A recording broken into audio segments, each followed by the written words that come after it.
दोस्तों, जैसे कि हम सभी आज अध्याय 4 के बारे में पढ़ेंगे, जिसमें गुणज तथा गुणनखंड दिया है। इसके बारे में हम लोग जानेंगे। तो चलिए देखते हैं। इसमें दिया है कि नीचे दी गई संख्याएं किन किन संख्याओं से विभाजित होती हैं। यहाँ पे जैसे 1 दिया है तो एक संख्या 1 से विभाजित होती है, और यहाँ पे 2 है। 2 कितने से विभाजित होता है? 2 1 और 2 से विभाजित होता है। ठीक, यहाँ 3 दिया है तो 3 1 और 3 से विभाजित होता है। ठीक है, और यहाँ पे 4 दिया है तो 4 कितने से विभाजित होता है? 4 1 से, 2 से और 4 से विभाजित होता है। ठीक है, चलिए 5 दिया है तो 5 कितनी संख्या से विभाजित होता है? तो 5 1 से और 5 से विभाजित होता है। ठीक, उसी प्रकार 6 दिया है तो 6 कितने से विभाजित होता है? 6 1 से, 2 से, 3 से और 6 से विभाजित होता है। और 7 दिया है तो 7 कितने से विभाजित होता है? 1 से और 7 से। 8 संख्या दी है, 8 1 से विभाजित होता है, 2 से और 4 से और फिर 8 से। ठीक, उसी प्रकार 9 है, 9 1 से। चलिए आगे देखते हैं। इसमें दिया है कि पता कीजिए 10 से 30 तक वे कौन कौन सी संख्याएं हैं जो सिर्फ एक तथा स्वयं से विभाजित होती हैं। तो चलिए इसे हम कॉपी में लिखकर देख लेते हैं कि 10 से 30 तक के बीच ऐसी कौन सी संख्या है जो एक से कटते हैं या स्वयं से कटता है। तो 10 के बाद जो अपने आप से कटने वाला संख्या है वह 11 है। 11 के बाद 12 जो है वह 12 भाज्य संख्या है जो कट जाएगा, और यहाँ पे 13 हो जाएगा। 13 के बाद 15 भी संख्या कट जाएगा, 13 15 यहाँ पे 17 हो जाएगा, और 17 के बाद 23, और 23 के बाद 29 हो जाएगा। ये वैसी संख्याएँ हैं जो स्वयं से या अपने आप से कटता है। इन संख्याओं को हम क्या कहते हैं? इन संख्याओं को अभाज्य संख्या कहते हैं। अभाज्य संख्या कहते हैं। ठीक है, वैसी संख्या जो स्वयं से कटे या एक से कटे, उसी संख्या को क्या कहते हैं? अभाज्य संख्या कहते हैं। जैसे यहाँ पे लिखा हुआ है कि एक को छोड़कर वे संख्याएं जो सिर्फ स्वयं तथा एक से पूर्ण विभाजित होते हैं अभाज्य संख्याएं कहलाती हैं। जैसे 11 13 5 और 7, ये सब कौन सी संख्या है? ये अभाज्य संख्या है। ठीक है, चलिए आगे देखते हैं। 2 से 50 के बीच की संख्याओं में भाज्य और अभाज्य संख्याओं के लिए अपनी कॉपी सारणी बनाइए और लिखिए। बोल रहा है कि 2 से और 50 के बीच, 2 से 50 के बीच ऐसी संख्याएं लिखिए जो भाज्य हो और अभाज्य हो, दोनों हो। तो देखिए यहाँ पर हम भाज्य लिख लेते हैं और यहाँ पे हम अभाज्य लिख लेते हैं। ठीक है, भाज्य और अभाज्य। तो भाज्य में हमारा कौन सी संख्या हो जाएगा? भाज्य में वैसी संख्या जो 2 से विभाजित हो। तो 2 से विभाजित होने वाली संख्या कौन सी है? 2 है, 4 है, 6 है, 8 है। ठीक है, देखिए ये सभी संख्याएं भाज्य संख्याएं हैं जो सभी यह भाग लगने वाले हैं। जैसे 2 4 6 8 9 10 12 14 15 16 18 20, ये 49 तक ऐसी संख्या है जो सभी में संख्याओं में भाग लगने वाले हैं। जैसे 2 में 2 से भाग लगेगा, और 2 दूना 4, 2 3 से 2 के 8 और 3 तरीका ने 2 5 10। ठीक है, इन सब में भाग लगने वाले, इसलिए सब संख्याएं क्या है? भाज्य हैं।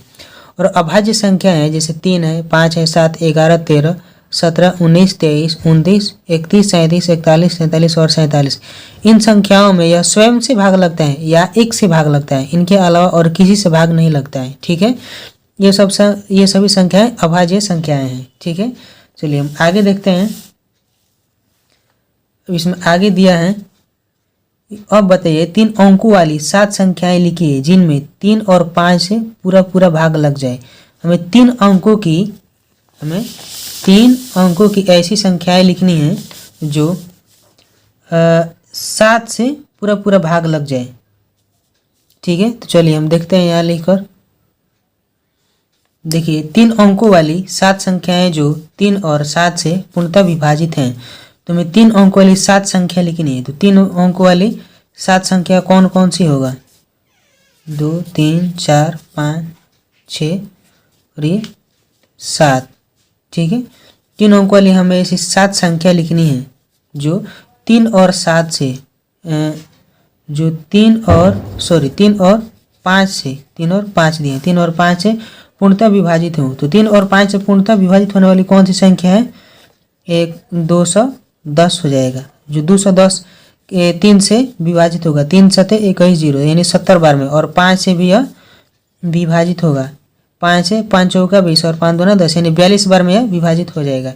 और इसके बाद जो संख्या है वह 315 भी हो जाएगा, जो 300 और 5 से दोनों से विभाजित है, और 330 हो जाएगा। और इसके बाद 345 जो 3 और 5 है दोनों विभाजित हो जाएगा। और इसके बाद ऐसी कौन सी संख्या है जो इनसे विभाजित हो, 360 भी हो जाएगा, और 375 और 390। ठीक है, ऐसी 7 संख्याएं हैं जो 3 और 5 यह दोनों से सभी संख्याएं विभाजित हैं। ठीक है, चलिए आगे हम देखते हैं। आगे इसमें दिया है कि 16 एवं 24 के अपवर्तकों को देखिए और समझिए। 16 के अपवर्तक, तो 16 के अपवर्तक कौन है, 2, 4, 8 और 16 हैं। मैंने 16 में 2 से 4 से 8 से और 16 से लगने वाले भाग हैं, जो ये 16 के क्या है, अपवर्तक हैं। ठीक है, ठीक उसी प्रकार 64 के अपवर्तक पूछा जा रहा है। तो 64 के अपवर्तक क्या हो जाएगा, 2, 4, 8, 16, 32 और 64, यानी 64 में 2 से ही भाग लग जाएगा और 4 से ही भाग लग जाएगा। ठीक है, 16 चौका 64, और 64 में 8 से डिवाइड करेंगे तो 8 से ही भाग लगेगा, 8 8 64, और 16 चौका 64 और 32 दूना 64, और 64 में एक बार में। ठीक है, तो चलिए आगे हम इसके देखते हैं। आगे इसमें दिया है कि आप भी निम्नलिखित संख्याओं के सभी अपवर्तकों की गणना कीजिए। जैसे यहाँ पे 90 दिया है। ठीक है, बोला है कि 90 के अपवर्तक क्या होगा, तो 90 के अपवर्तक क्या होगा, देखिए देखते हैं हम। 90 में जो भाग लगने वाली संख्या है वह है 2 है, और 3 है, 3 से भी 90 में भाग लग जाएगा, और 4 से भाग इसमें नहीं लगेगा। ठीक है, और 5 से भाग लग जाएगा, 18 5 90, और 5 के बाद 9 से भाग लगेगा। ठीक है, 9 के बाद 15 से भी भाग लग जाएगा इसमें, और 15 के बाद 18 से भी भाग लग जाएगा, 18 5 90, और 30 से भी 30 और 45 और ये 90। ठीक है, चलिए आगे इसके देखते हैं। यह 75 दिया है। 75 में कितने से संख्या से भाग लगता है, 75 में 3 से ही भाग लग जाएगा। ठीक है, 3 से, और 5 से, 15 से ही भाग लग जाएगा, 15 5 75, और 25 से भी भाग लग जाएगा, 25 3 75 और 75। ठीक है, चलिए आगे देखते हैं। बोला है कि 60 के अपवर्तक हमें निकालना है। तो 60 का अपवर्तक कौन होगा, 60 का 2 हो जाएगा, और 30 दूना 60, और 3 भी हो जाएगा। ठीक है, 20 दिया 60, और 3 4 भी हो जाएगा। 60 का अपवर्तक 4 भी हो जाएगा। ठीक है, 5 भी हो जाएगा, और 6 भी हो जाएगा। ठीक है, 6 के बाद 10 से भी कटेगा, 15 से कटेगा, और 30 से, और यह 60 से कटेगा। ठीक है, जो 60 के अपवर्तक है वह यहाँ है। ठीक है, अब चलिए यहाँ पर दिया है कि अब हम 16 और 64 के अपवर्तकों पर गौर करेंगे। देखिए यहाँ पे 16 दिया है, तो 16 का अपवर्तक क्या है, 2 है, 4 है, 8 है और 16 है। फिर 64 का अपवर्तक क्या है, 2 है, 4 है, 8 है और 16 है, 32 और 64 है। ठीक है, चलिए इसके आगे अब दिया है यहाँ पे निम्नांकित संख्याओं को समापवर्तकों को निकालिए। ठीक है, यहाँ इनका समापवर्तक निकालने के लिए कह रहा है। तो चलिए इसमें हम देखते हैं, इसका समापवर्तक हम निकालते हैं। देखिए 24 का समापवर्तक क्या होगा, 24 का समापवर्तक होगा 2, 3, 4, 6, 8 और 12 और 24। ठीक उसी प्रकार 48 का समापवर्तक होगा 2, 3, 4, 6, 8, 12 और 16 भी हो जाएगा, और 24 और 48। ठीक है, चलिए आगे दिया है 2 नंबर में कि 5 और 15 का अपवर्तक निकालना है। 5 और 15 का, तो 5 का अपवर्तक कितने हो जाएगा, 5 का अपवर्तक 5 होगा, और 15 का 3, 5। ठीक है, 3 नंबर में दिया है कि 12 और 24 और 36 इन सब का अपवर्तक निकालना है। तो 12 का अपवर्तक कितना होगा, 12 का अपवर्तक 2 होगा, 3 होगा और 4 होगा, 6 होगा और 12 होगा। ठीक उसी प्रकार 24 का 2, 3, 4, 6, 12 और 24 होगा। और 36 का हो जाएगा 2, 3, 4, 6 और 12, 12 और 12 के बाद 18 हो जाएगा और 36 हो जाएगा। ठीक है, चलिए आगे हम देखते हैं। चलिए आगे देखते हैं। इसमें दिया है कि भाग विधि द्वारा महत्तम समापवर्तक ज्ञात करें। 16 और 20 का महत्तम समापवर्तक ज्ञात करना है। तो यहाँ हम इसका HCF ज्ञात कर लेते हैं 20 और 16 का। तो 20 में 16 से यदि हम डिवाइड करेंगे, भाग देंगे, तो एक बार में जाएगा 16 और इसको हम घटाएंगे तो यहाँ पे 4 होगा। और ठीक यहाँ 16 जो है यहाँ आ जाएगा। अब 16 में 4 से डिवाइड करेंगे, भाग देंगे तो 4 बार में यह पूरा पूरा कट जाएगा। ठीक है, तो हमारा HCF कितना हो गया? HCF हमारा यानी महत्तम समापवर्तक हमारा ये 4 हो गया। ठीक है, 4 हमारा आंसर हो जाएगा। ठीक उसी प्रकार 2 नंबर में दिया है कि 30 और 32 का, यानी 32 में 30 से हमें HCF निकालना है। तो 30 एकम 30 हो जाएगा। ठीक है, और इसे घटाएंगे तो यहाँ 2 हो जाएगा और यहाँ 30 उतर जाएगा। फिर 30 में 2 से हम डिवाइड करेंगे तो यह 15 बार में पूरा पूरा कट जाएगा। ठीक है, तो यहाँ इसका HCF कितना हुआ? HCF यानी महत्तम समापवर्तक 2 आंसर हो गया। चलिए आगे देखते हैं।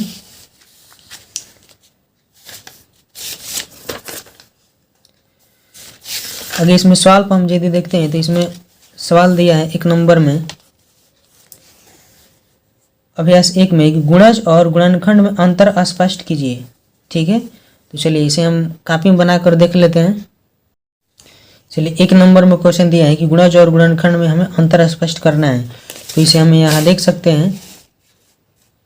1 नंबर में गुणज में दिया है कि दी गई संख्या में जिस संख्या से क्रमशः यानी लगातार गुणा कर नई संख्या प्राप्त की जाती है तथा प्राप्त संख्या में पूरा पूरा भाग लग सकते हैं, वह संख्या गुणज कहलाती है। जैसे यहाँ 4 हैं, 4 है तो 4, 8, 12, 16, 20 और 24, इन सब में जो 4 से प्रत्येक में 4 से भाग लग सकते हैं, वह संख्या क्या कहलाती है? गुणज कहलाती है। ठीक है, चलिए इसके बाद गुणनखंड में है कि दी गई संख्या में जिस संख्या से पूर्णतः भाग लग सके वह संख्या गुणनखंड कहलाती है। जैसे यहाँ 12 हैं और यहाँ 12 में जो लगने वाले डिवाइड यानी भाग है वह संख्या है, वह 1 है, 2, 3, 4, 6 और 12 हैं। यानी 12 में 2 से भी भाग लग जाएगा, यानी 2 6 12 और 3 से भी भाग लग जाएगा, 3 से 4 बार में और 4 से 3 बार में और 6 दूना 12।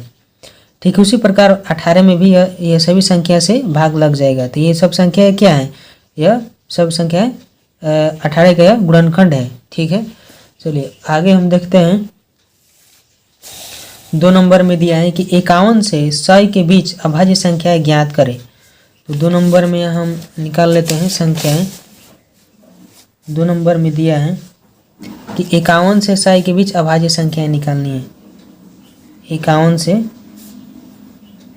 100 के बीच, ठीक है, 100 के बीच, इन सब के बीच हमें अभाज्य संख्याएं निकालनी है। तो 51 के बाद कौन सी संख्या आती है जो अभाज्य है? 51 के बाद 53 आते हैं। ठीक है, और 53 के बाद 55 जो संख्या है अभाज्य है। 56 57 है, 57 अभाज्य है। और 57 के बाद कौन सी संख्या है? 57 के बाद 59 हो जाएगा। 59 के बाद 61 एक ऐसी संख्या है जो स्वयं से या एक से कटने वाले हैं। चलिए इसके बाद 71 है।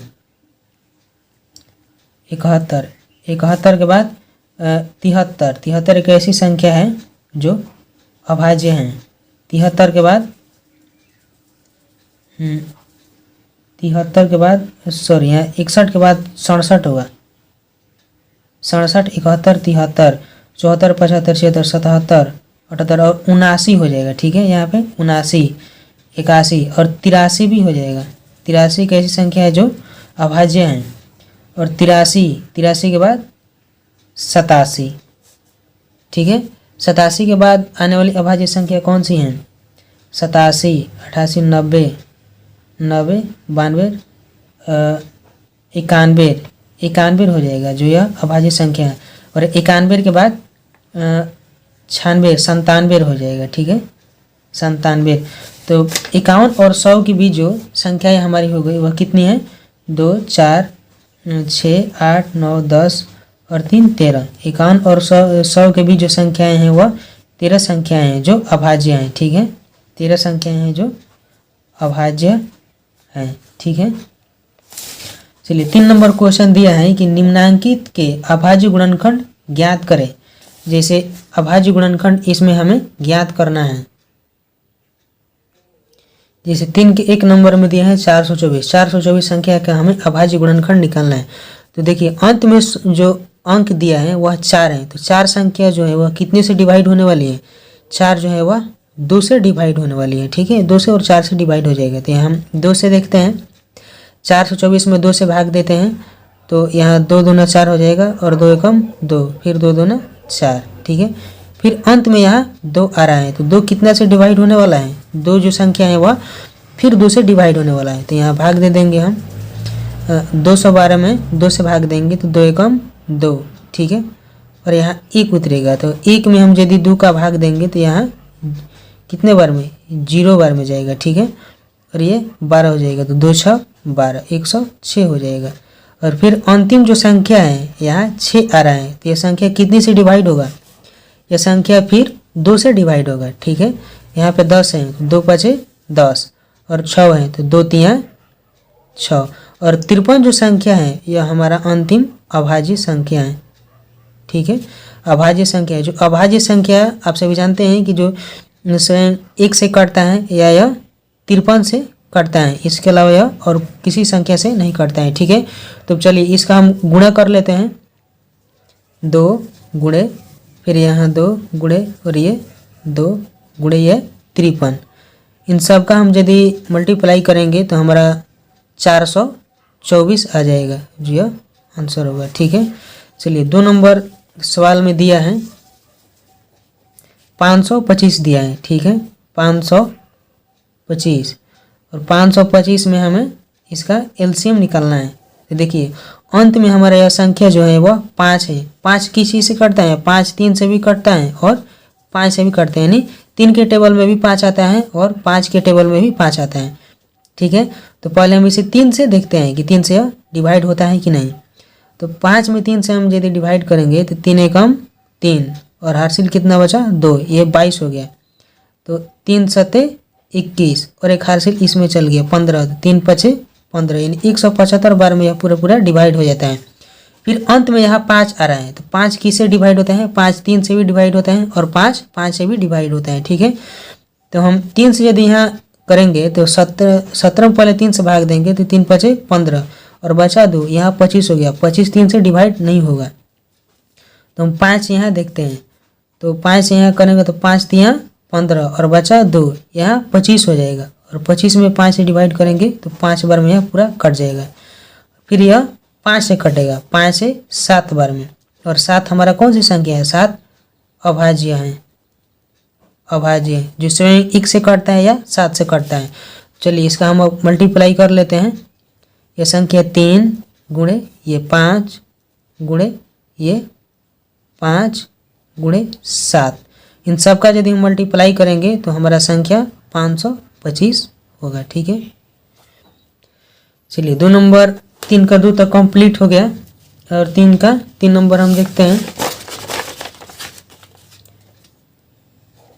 3 का यहाँ 3 नंबर दिया है 728, 728 है, ठीक है, और 728 संख्या है, इसमें हमें एलसीएम निकालना है। तो अंतिम संख्या कितना है? 8 है, जो यह 2 से डिवाइड होगा।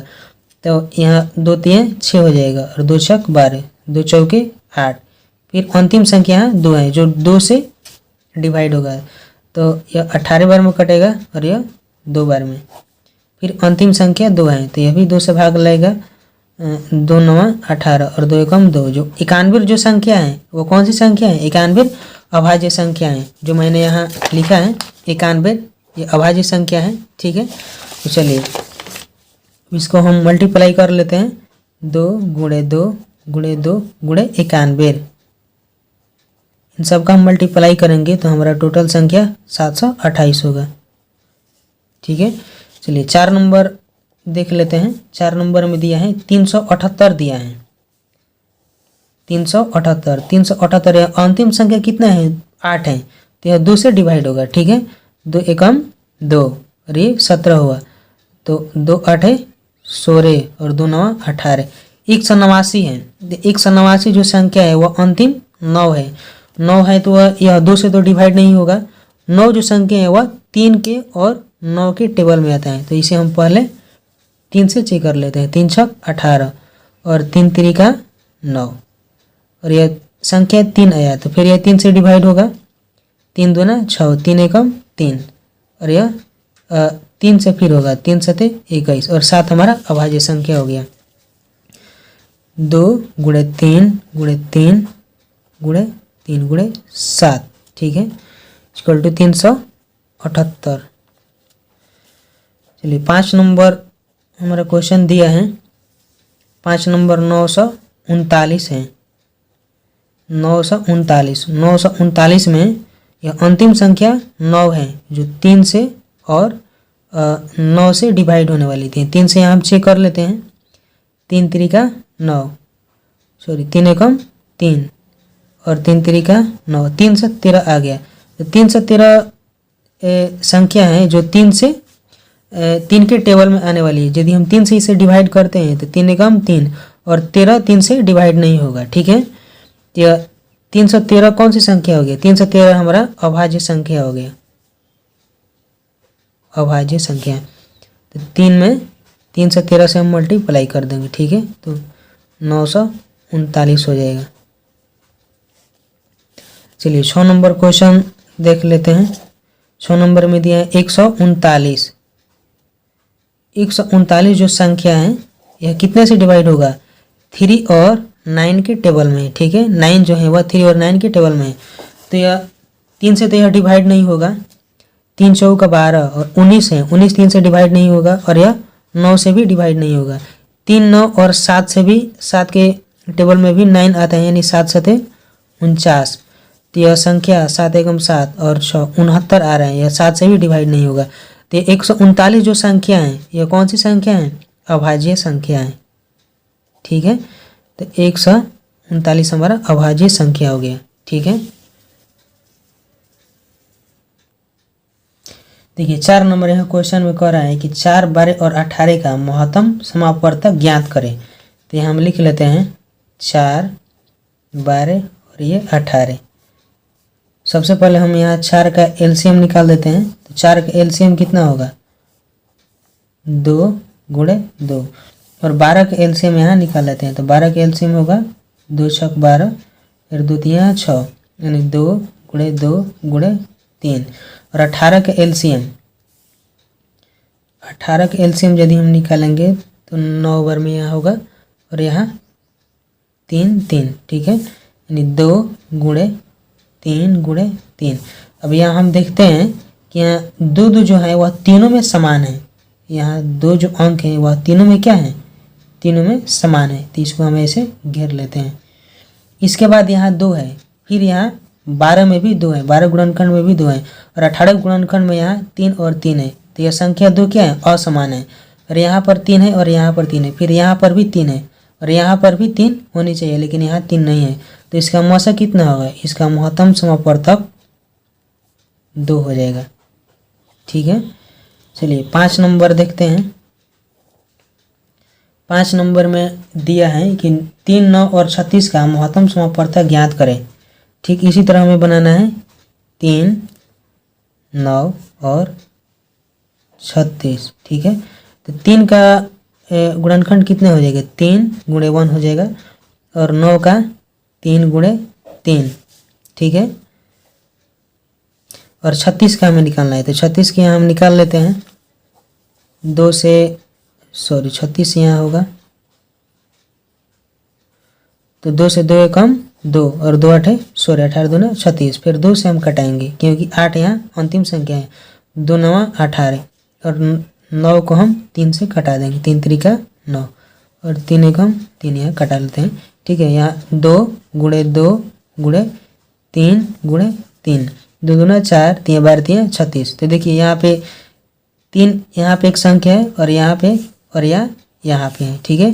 तीनों में यह 3 जो संख्या है मिल रहा है, तो यहाँ इसका मौसा कितना हो जाएगा, मौसा महत्तम समापवर्तक बराबर 3 हो जाएगा, ठीक है। चलिए 5-6 नंबर क्वेश्चन देखते हैं।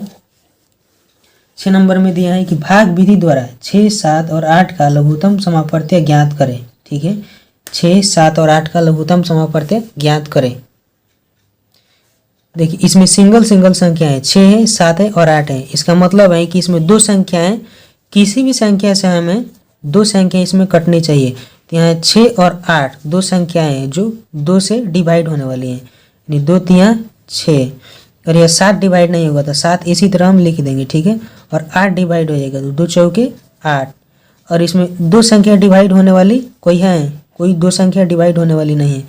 3, 7 और 4, ठीक है। तो इसको हमें गुणनखंड के रूप में लिख लेना है, 2 गुणे ये 3 गुणे ये 7 गुणे और ये 4।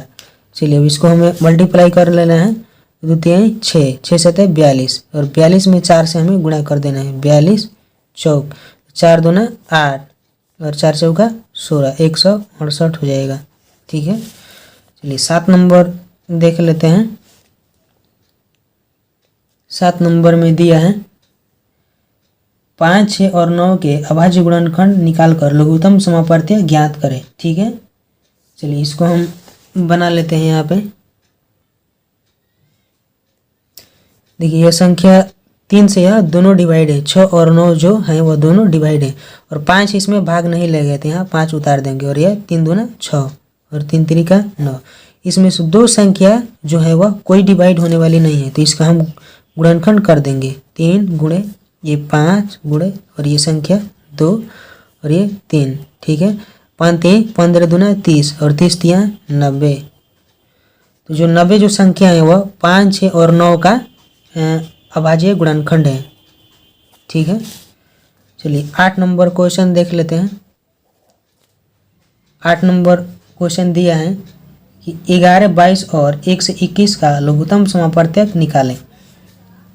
11, 22 और 121 का, तो तीनों जो संख्या हैं वह 11 से डिवाइड होने वाली है। तो 11 एकम 11, 11 दूना 22 और 11 11 121, तो यह संख्या 2 हो गया और यह 11 हो गया, जो दोनों संख्या डिवाइड होने वाला नहीं है, तो इसको हमें मल्टीप्लाई करने लेना है, 11 गुणे 2 गुणे 11, ठीक है।